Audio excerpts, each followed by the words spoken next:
Coffee tayo guys. So habang nanonood tayo ng kaswitan nila, ay sobrang init ng kaswitan nila. Ay, nako, ang sakit Kuya Edi.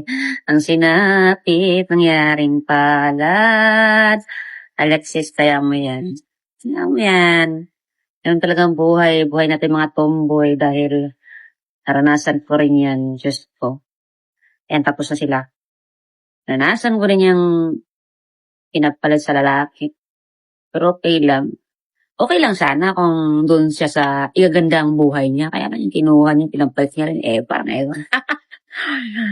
Kung kaya Alexis naman, mukha namang may kaya yung lalaki. Okay naman natin. Kung gaganda naman ang buhay niya, kaya okay lang yan. Pinapalit siya magandang buhay niya. Okay lang yan. Gusto na nga siguro magkanak, makapamilya. Wala na magawa dyan. Kasi gusto na niya normal life ng babae lalaki. Ay, happy na lang tayo. Kain na lang natin.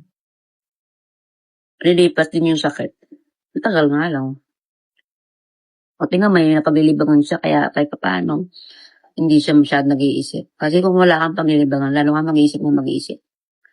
Lalo ka masaktan, lalo ka mag-iiyak. Yun lang.